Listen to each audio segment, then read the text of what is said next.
مومنوں پڑھتے رہو تم اپنے آقا پر درود، ہے فرشتوں کا وظیفہ الصلاۃ والسلام، الصلاۃ والسلام، الصلاۃ والسلام، اللہم صلی۔ سے عاشقوں کی طرح درود شریف پڑھنے آپ، اللہم صلی علی سیدنا و مولانا محمد معدن الجود والکرم و آلہ و صحبہ و بارک وسلم صلاۃ و سلام علیک یا رسول اللہ۔ تو یاد رکھیں تقوی بڑی عظیم چیز ہے، گناہ سے بچنا بڑی عظیم چیز ہے، پرہیزگاری بڑی عظیم چیز ہے۔ تو میرے آقا صلی اللہ علیہ وآلہ وسلم نے فرمایا کہ جہنم کے جس طبقے میں جو پہاڑ بھی پگھل جائیں گے، اور جہنم کا وہ طبقہ جس سے جہنم بھی ایک دن میں 5 مرتبہ پناہ مانگتا ہے، اللہ اکبر، اس میں جن کو ڈالا جائے گا وہ 2 لوگ ہیں۔ نمبر 1 کون؟ جو حرام کھانے والا۔ اور یاد رکھنا آج کل مسلمانوں میں سود کا لین دین بھی عام ہو رہا ہے، لوگ سود کھا رہے ہیں،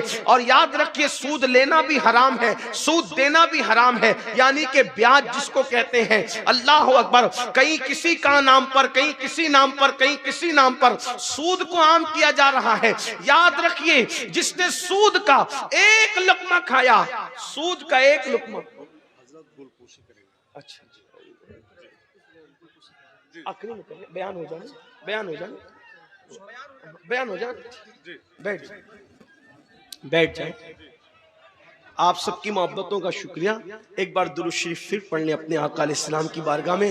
اللہ رب محمد صلی اللہ علیہ وسلم، نحن عباد محمد صلی اللہ علیہ وسلم، صلاۃ و سلام علیک یا جد الحسن والحسین۔ تو جس نے سود کا 1 لقمہ، 1 لقمے کی بات ہو رہی، جس نے سود کا 1 لقمہ کھایا، گویا اس نے اپنی ماں کے ساتھ 36 مرتبہ زنا کیا۔ یعنی جو اپنی ماں کے ساتھ 36 بار زنا کرے، اس کو قیامت میں جو عذاب دیا جائے گا وہ سود کا 1 لقمہ کھانے والے کو دیا جائے گا۔ اب آپ بتائیں جو بیاج کا دھندا کرتے ہیں، انٹرسٹ کا کاروبار کرتے ہیں، ان کا کیا انجام ہوگا؟ اس لیے دنیا ہی سب کچھ نہیں ہے۔ اور اب گفتگو کو سمیٹتے ہوئے ایک آخری بات عرض کر دوں، سمیٹتے ہوئے کہ ایک بندہ تو وہ کہ جہنم میں پہاڑ جو پگھلیں گے، جس حصے میں پہاڑ پگھلیں گے، جس حصے میں پہاڑ پگھلیں گے، اس میں جس کو ڈالا جائے گا وہ کون؟ حرام کھانے والا۔ اس لیے اب حرام نہ کھانا۔ اور نمبر 2 کون؟ اب وہ دوسرا بندہ سن لے جو گناہ کبیرہ میں نے شروع کیا تھا، گناہ کبیرہ سے بچنے کا حکم ہے، بڑے گناہ سے بچنے کا حکم ہے۔ تو دوسرا کون بندہ اس حصے میں ڈالا جائے گا جس میں پہاڑ پگھلیں گے، اور ایک دن میں 5 مرتبہ جہنم بھی جس سے پناہ مانگتا ہے، اس طبقے میں اور کس کو ڈالا جائے گا؟ تو وہ دوسرے نمبر کا بندہ ہے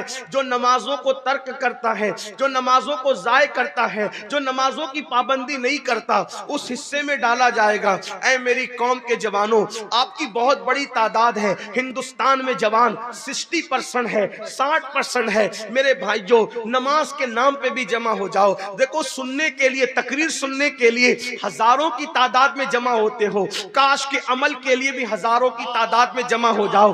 میرے بھائیو، ہم نے مسجدوں کو ویران کر دیا، آج مسجدیں ویران ہیں، آج مرثیہ خواہ ہیں مسجدیں، ہم نماز کے لیے نہیں آتے۔ کتنا سادگی کے ساتھ بہانہ بنا دیتے ہیں، مولانا ہم ناپاک اس لیے نماز نہیں پڑھتے۔ آپ سے پوچھتا ہوں مسلمانوں، بتاؤ جو ناپاک ہو وہ مسلمان کیسا؟ آپ مجھے بتائیں تو صحیح۔ اللہ اکبر، اللہ اللہ۔ میرے بھائیوں، مسجدوں کی طرف آؤ، دیکھو اپنے مسائل ہے۔ کسی کا کیا مسئلہ ہے؟ روزی روٹی کا مسئلہ ہے، کسی کا بیٹی کا مسئلہ ہے، کسی کی اولاد نہیں ہے، جس کو اولاد ہے اولاد نافرمان ہے، کوئی بیماری میں مبتلا ہے، کوئی بربادی میں ہے، کوئی تباہی میں ہے۔ میرے بھائیو یاد رکھو اپنے مسئلے کا حل اچھی طرح یاد رکھنا۔ سن لیں آپ لوگ،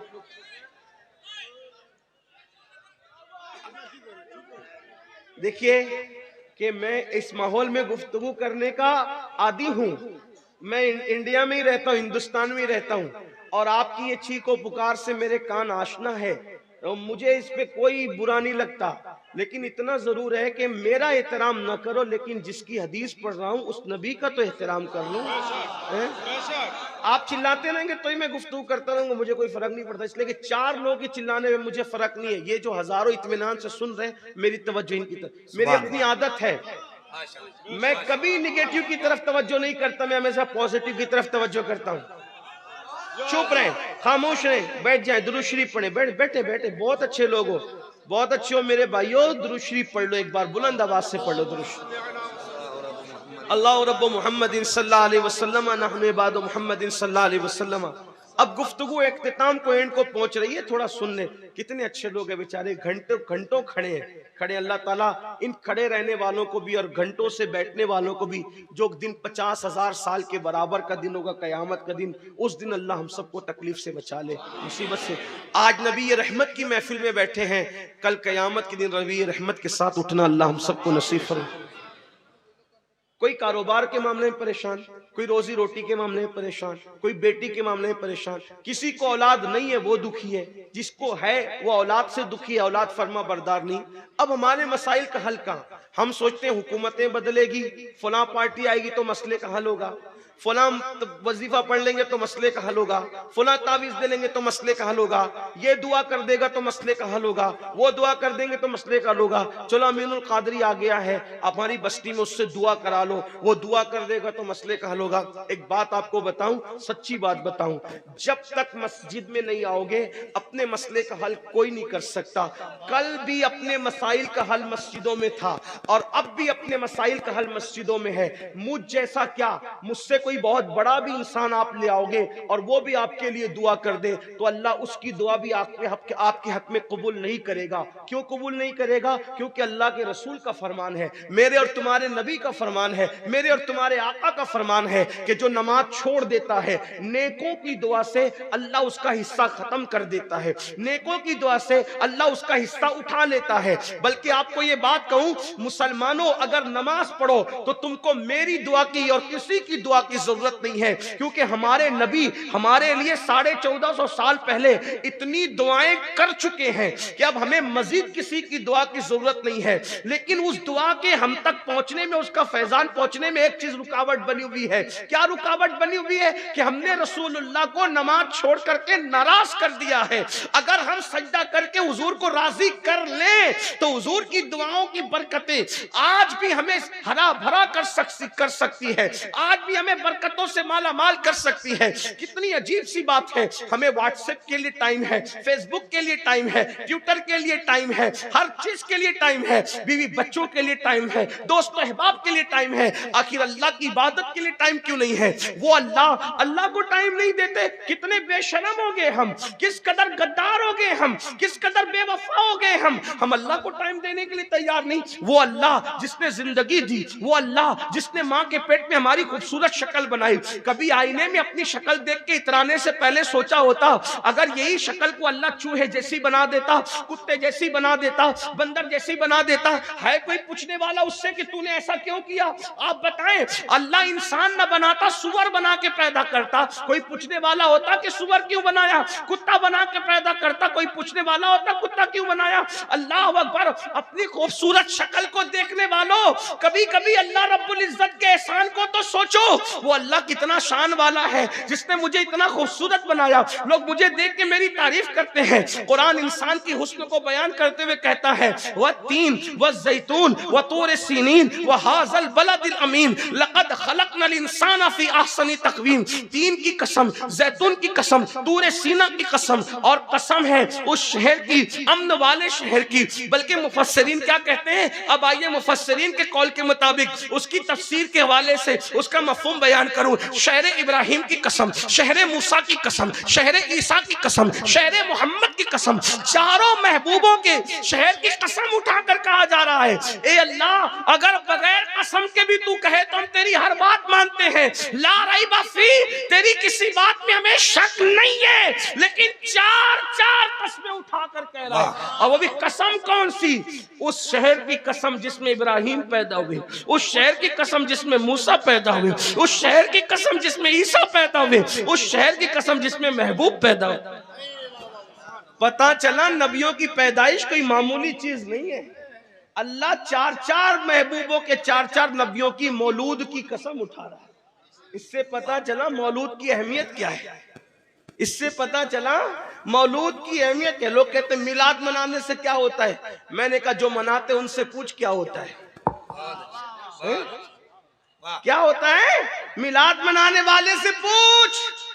اگر کافر بھی میلاد منائے بھتیجا سمجھ کے تو جہنم میں اس کا عذاب بھی کم ہو جاتا ہے.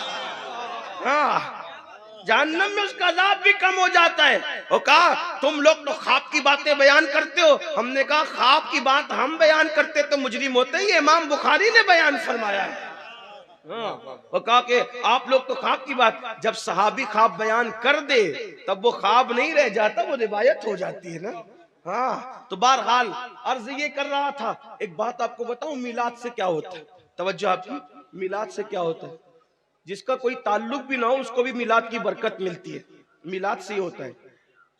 امام المتکلمین علامہ نقی علی خان اپنی کتاب میں لکھتے ہیں کہ جب قارون زمین میں دھسا, آپ کو پتا ہے قارون کیوں دھسا, لیکن دھسا اتنا تو پتا ہوگا, ابھی اس کی طرف جاؤں گا تو آدھا گھنٹہ اور چاہیے, لیکن اس کا نہیں کچھ کوئی ذکر کر. قارون زمین میں دھسا یہ تو پتا ہوگا آپ کو, قارون زمین میں دھسا.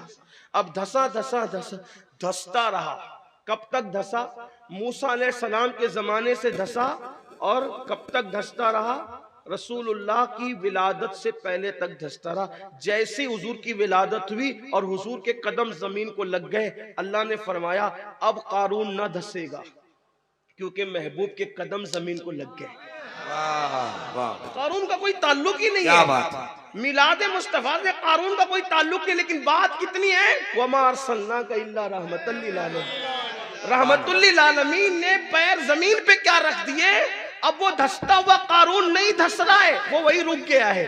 کیوں؟ حضور کی میلاد ہو گئی. اللہ اللہ, جب قارون جیسوں کو ایسی میلاد کی برکتیں نصیب ہوتی ہے تو غلامان مصطفیٰ کو کیسے نصیب ہوگی.